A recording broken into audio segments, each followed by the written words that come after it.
आज हम बात करेंगे जो अपनी श्रृंखला चल रही है फर्स्ट ईयर और सेकेंड ईयर मोस्ट क्वेश्चंस की इलेक्शन थ्योरी से संबंधित। उसमें अपन इलेक्शन और वायरमैन फर्स्ट ईयर के जो मोस्ट क्वेश्चंस है उस श्रृंखला को आगे बढ़ाते हुए आज का अपना पहला क्वेश्चन है कि 4 कुचालित चालकों के समूह का क्या नाम होगा।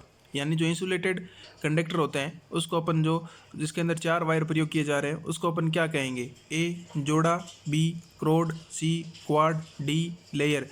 तो यहाँ पे सी ऑप्शन इसका राइट आंसर होगा आपका। क्वाड के नाम से जाना जाता है 4 कुचालक समूहों को। नेक्स्ट क्वेश्चन है अपना, लैंप को नियंत्रण करने के लिए गोदाम वायरिंग सर्किट में कितने 2 तरह के स्विचों का आवश्यकता होगी।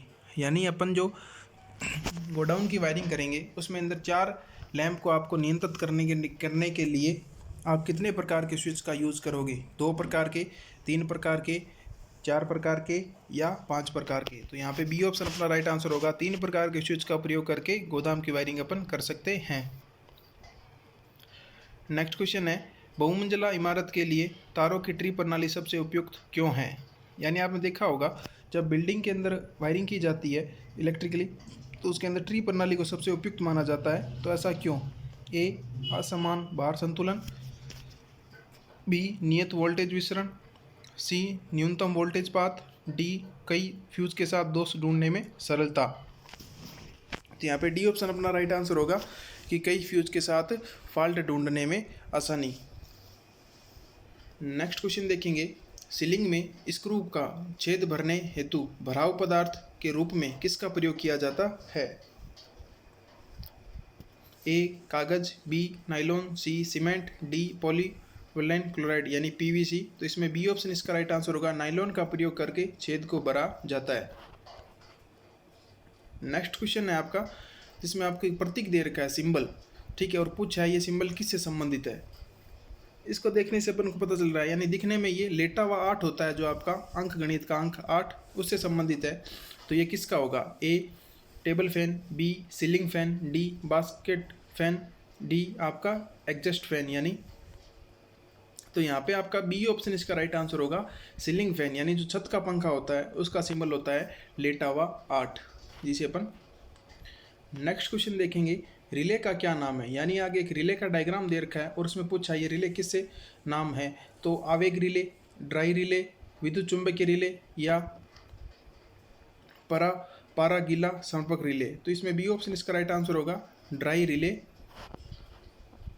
नेक्स्ट क्वेश्चन है, आरेख का क्या नाम है। यानी आगे एक आपको सर्किट डायग्राम दे रखा है और उस डायग्राम से पूछा है इसका क्या नाम है।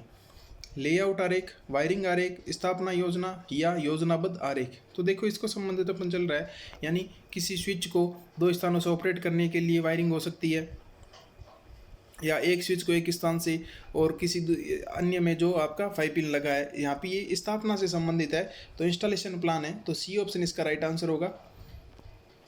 नेक्स्ट क्वेश्चन है, आईसीडीपी मुख्य स्विच का प्रयोग कहाँ किया जाता है। ए बड़े औद्योगिक स्थापना में, बी मुख्य शाखा परिपथ नियंत्रण में, सी सिंगल फेज घरेलू स्थापना में, डी 3 फेज स्थापना में। तो इसमें आपका आईसीडीपी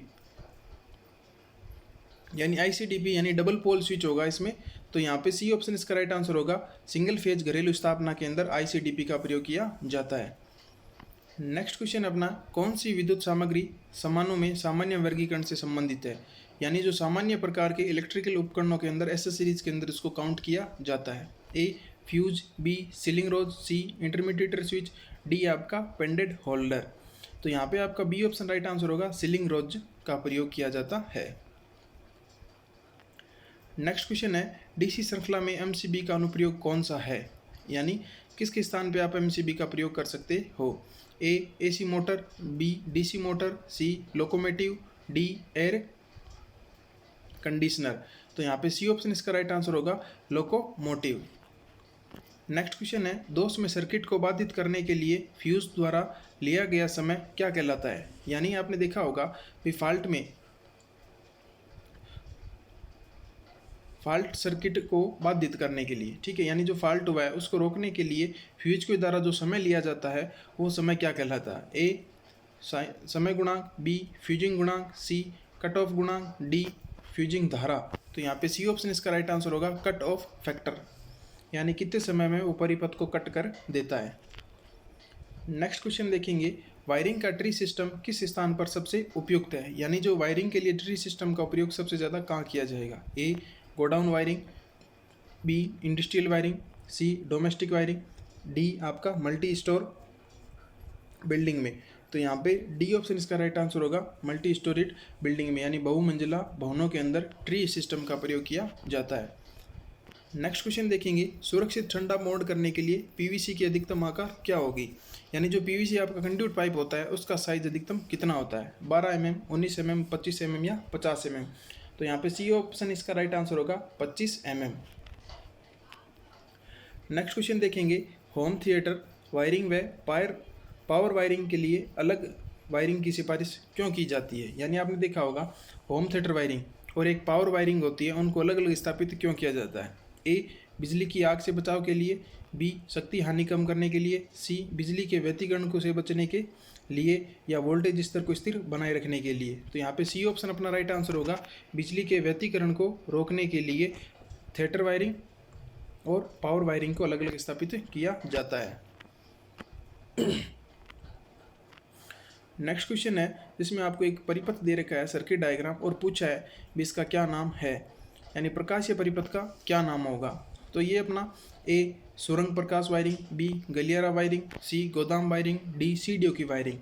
तो आप देखोगे यानी अंदर से जब अपन प्रवेश कर रहे थे तो एक स्विच के द्वारा पहले स्विच को ऑन किया जाता है, फिर जब दूसरा स्विच को कनेक्ट किया जाएगा तो पहला ऑफ हो जाएगा और दूसरा ऑन हो जाएगा, और जैसे जैसे अपन आगे बढ़ते चलेंगे और जैसे आगे वाले स्विच को ऑन करेंगे तो पीछे वाला स्विच अपने आप बंद हो जाएगा।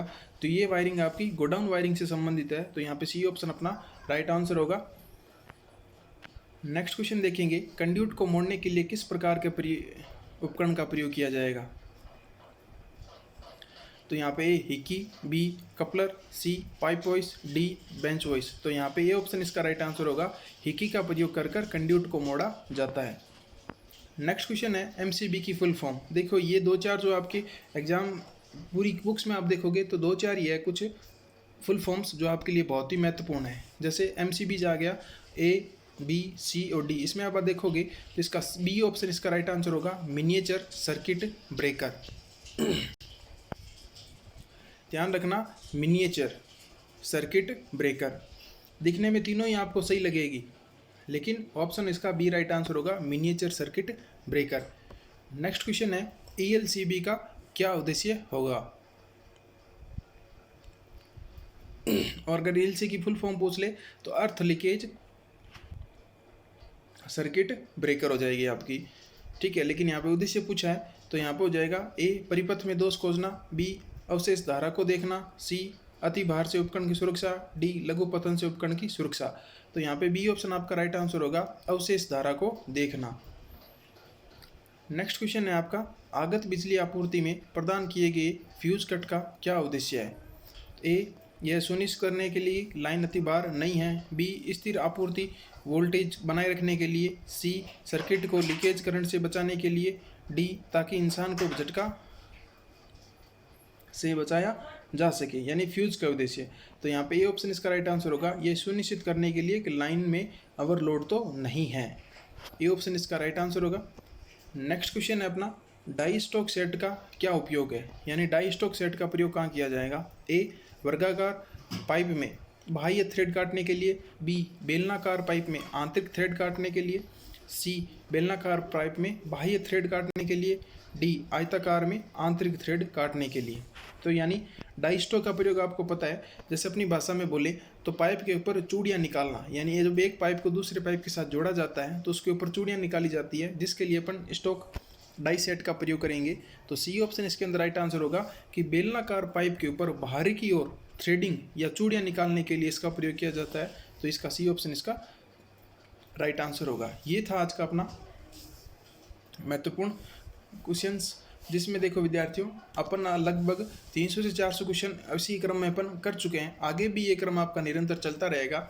ये विभिन्न प्रकार की प्रतियोगिता परीक्षाएं जो ITI बेस की होती है या ITI की जो NCVT एग्जाम होते हैं उनके लिए बहुत ही महत्वपूर्ण है। अगर आपको वीडियो अच्छा लगे तो लाइक शेयर ज़रूर करें। आप चैनल पर नए हैं तो चैनल को सब्सक्राइब करना ना भूलें। धन्यवाद।